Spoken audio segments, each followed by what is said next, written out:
स्वागत है आप पे अपने परिवार जीनियस क्लासेस में। तो आज हम लोग बात करने वाले हैं शॉर्ट क्वेश्चन उर्दू के, और ऐसे क्वेश्चन आपको लगभग 4 से 5 वीडियो मिलने वाला है जो बोर्ड के लिए बहुत इंपॉर्टेंट है। ठीक है, तो पहला हम लेक्चर 1 वीडियो का पार्ट 1 भाग है। ठीक है, और इस सारे के सारे क्वेश्चन हम लोग शॉर्ट क्वेश्चन बात करेंगे, जो 20 क्वेश्चन को, ठीक है ना, डेली आपको 20 क्वेश्चन रहेगा इसके साथ। ठीक है, तो बताया गया है कि सवाल नंबर 1 में क्या कहा है कि दुनिया के अलशोर में आग, पानी, हवा और खाक में सबसे ज्यादा जिल्लत की जिंदगी किसकी है? तो यहाँ पे बताया जाए दोस्तों, तो सबसे ज्यादा खाक की है। खाक मीन्स क्या कहते हैं दोस्तों? मिट्टी को कहा जाता है। ठीक है ना, मिट्टी क्यों कहते हैं? क्योंकि मिट्टी पर ही आग जो है इसकी तली पे क्या करती है? जलती है। ठीक है, पानी इसे बाहर ले जाती है, हवा इसे उड़ा ले जाती है, और इंसान पांव के रोयंतित चलती है। तो इतना सारे हो जाने के बावजूद भी मिट्टी जो है, एक खाक जो है, फिर भी अल्लाह का हमेशा शुक्रगुजार करता है। समझ में आई दोस्तों? अगला सवाल देखिए यहाँ पे, सवाल नंबर 2। सवाल नंबर 2 में क्या कहा है कि मिट्टी के साथ दुनिया क्या शुरू करती है? कि दुनिया के लोग क्या शुरू करती है? तो सिंपल है कि पांव के साथ रोयंती है, मतलब पांव से जो हम लोग अपने पांव से इस जमीन पे चलते हैं। लेकिन इस जमीन का इस मिट्टी पर क्या है? तो भाई जाहिर सी बात है, खाना पीना सब चीज इसी पर हो रहा है, सारे सब चीज है ना, हरी मत में फसल वगैरह सब्जी वगैरह इसी पर उगाए जा रहे हैं। तो बताया देखिए अगला सवाल है, सवाल नंबर 3 में कि चंबेली और मोतिया के तेल के से भी कौन तेल अहम है? मतलब कि अहम मतलब जरूरतमंद के हिसाब से देखा जाए दोस्तों, तो जरूरतमंद के हिसाब से आप बताइएगा मिट्टी का तेल। दोस्तों क्या चीज? मिट्टी का तेल। मिट्टी का तेल जरूरतमंद के हिसाब से क्या है? अहम है। अगर खुशबू के एतबार से अगर पूछा जाए तो आप बताइएगा चंबेली का तेल। खुशबू के एतबार से कहा जाए दोस्तों, खुशबू, ठीक है ना, खुशबू के एतबार से कहा जाए तो आपको बताना है क्या? चंबेली का तेल। चंबेली का तेल बताइएगा। ठीक है ना, आ रही बात समझ में? बिल्कुल। अब देखिए सवाल नंबर आपका 4 नंबर में क्या कहा जा रहा है कि भाई किस तेल को देखकर लोग नाक मुंह बंद कर लेते हैं? तो किस तेल को? तो कोई अलग तेल नहीं है बल्कि मिट्टी का तेल। क्या दोस्तों? मिट्टी का ही तेल। मिट्टी का तेल से ही क्या लोग है ना नाक मुंह बंद कर लेते हैं। लेकिन वो भूल गए हैं कि भाई जिसकी जिंदगी में कोई गम सा छा जाता है तो वही अपनी मिट्टी का तेल अपने वजूद को खत्म करके उसके जिंदगी में रोशन कर देता है ना। लेकिन पहले हमारे जरूरतमंद के लोग क्या थे? लोग इससे इस्तेमाल करते थे, बहुत जरूरत हमारे काम आती थी। लेकिन अब बिजली आ गई तो लोग इसका इस्तेमाल नहीं करते हैं। ठीक है, अगला सवाल है, सवाल नंबर 5 में दोस्तों कि फरहतुल्लाह बेग नजीर अहमद के घर क्यों आते थे? तो बताया दोस्तों कि फरहतुल्लाह बेग एक शागिर्द है। क्या है? शागिर्द मतलब यहाँ पे स्टूडेंट है, और इसमें उस्ताद कौन है? तो नजीर अहमद। तो नजीर अहमद के घर इसलिए आते थे, वो पढ़ने के लिए आते थे। क्या आते थे दोस्तों? पढ़ने के लिए। और ये क्या थे? नजीर अहमद जो है फरहतुल्लाह बेग के कौन थे? तो उस्ताद थे। ठीक है, अगला सवाल है, सवाल नंबर 6 में कि ख्वाजा हसन निजामी की वालिदा का क्या नाम है? तो चहेती बेगम। क्या नाम है दोस्तों? चहेती बेगम नाम है दोस्तों। अगला सवाल है, सवाल नंबर 7 में आपका क्या कह रहा है कि सैयद सुलेमान नादवी का पहला मजमून किस अखबार में शाया हुआ था? तो अल पंच बताना दोस्तों। क्या? अल पंच अखबार में क्या होता है? मतलब शाया हो चुका था। ठीक है, अगला सवाल क्या है, सवाल नंबर 8 में कि इंसानिया किस चीज का पैदावार है?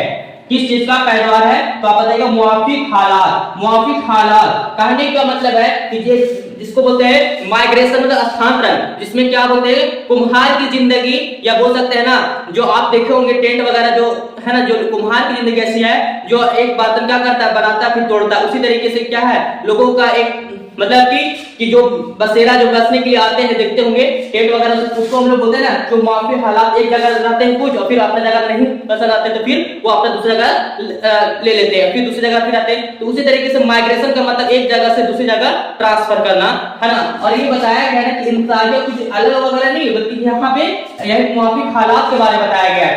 हिजरत किसे कहते हैं? हर वो तमाम लोग क्या करते हैं? हिजरत करते हैं। हमारे हजरत आदम, हमारे देखा जाए तो हजरत आदम अलैहिस्सलाम जन्नतुल से उतारे गए थे और फिर वही उनका मुकाम हासिल हुई। तो ये क्या एक जगह से दूसरे जगह चले जाना, वो हिजरत इंसान की जिंदगी के लिए मकसद हर वो चरिंदा परिंदा करता है। ठीक है, तो हिजरत का बोला कि हिजरत का इंसानिया है ना, है हिजरत का इंसानिया है। कैसा है? तो एक अफसाना है। कैसा है ना? इंसानिया किसका? किसका इंसानिया है? तो अहमद जमाल पाशा बताइएगा दोस्तों। अहमद जमाल पाशा। तो अहमद है ना, अहमद जमाल पाशा का है। ठीक है, आई बस में पाशा। बादशाह का है। अगला सवाल है कि 10 नंबर में कि टूबा-टिक सिंह बताया गया कि टूबा-टिक सिंह का ताल्लुक किस सिनफ से है ना, किस सिनफ से है। तो आइए तो देखा जाता है एक अफसाना था दोस्तों, लेकिन अगर देखा जाए इसका ड्रामा जो था ना वो एक पागलो खाने के बारे में, ड्रामा के बारे में बताया गया था। किसका?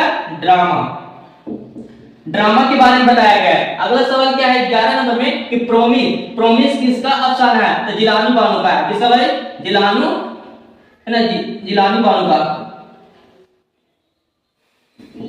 तो इस तरीके से 11 सवाल हुए दोस्तों, ठीक है ना। अब चलते हैं 12 नंबर सवाल पे। ओके, तो चलते हैं दोस्तों। देखिए सवाल नंबर 12 में कि सैयद सुलेमान नादवी की पैदाइश कब हुई थी? तो सैयद सुलेमान नादवी की पैदाइश 1884 ईस्वी में बिहार के दसना और कौन सा जिला था दोस्तों? तो नालंदा जिला था, ठीक है आपका।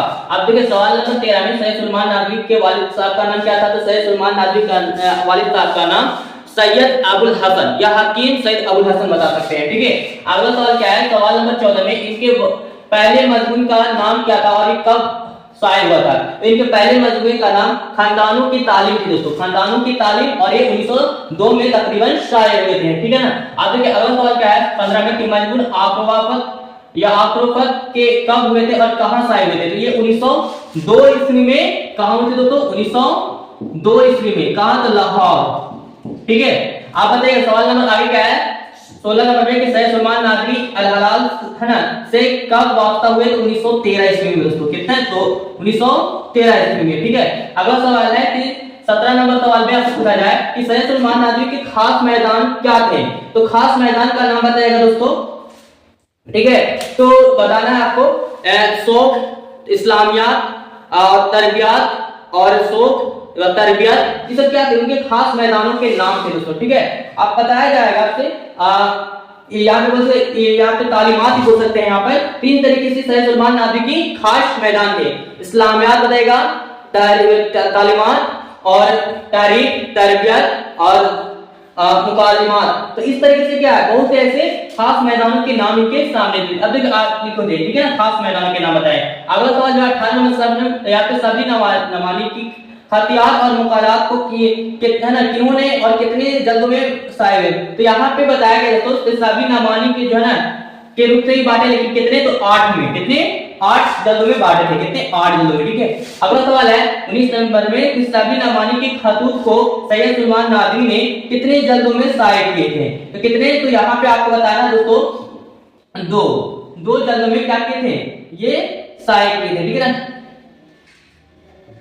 2 जल्दों में, ठीक है। अब आगे क्या है सवाल नंबर 20 है दोस्तों, लास्ट है। सैयद सुलेमान नादवी का आपके निसाब में कौन सा मजमून है ना, कौन सा मजमून है ना, या फिर अगर पूछा जाए कि शामिल है, या फिर अगर पूछा जाए कि शामिल है तो कौन सा बताना है? बाज पुराने लफ्जों की नहीं तहकीक,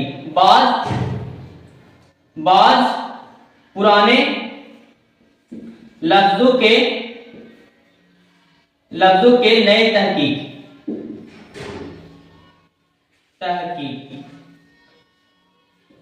ठीक है दोस्तों। बात पुराने नए लफ्जों के नई तहकीक है जो के सैयद सुलेमान नादवी, ठीक है ना। और ये मैंने पूरे पॉइंट को 20 क्वेश्चन ऐसे बताया दोस्तों जो बोर्ड के लिए बहुत ही इंपॉर्टेंट है, बहुत ही खास है, ठीक है। अगर वीडियो पसंद आए तो अपने दोस्तों को शेयर करना न भूलें, और ऐसे चाहते हैं वीडियो आपको मिलता रहेंगे, 4 से 5 वीडियो आपके लिए स्पेशली बोर्ड के लिए मिलेंगे, ठीक है, जब तक आपका एग्जाम ना हो जाए, ठीक है। ओके चलते हैं, फिर मिलते हैं। Okay, thank you.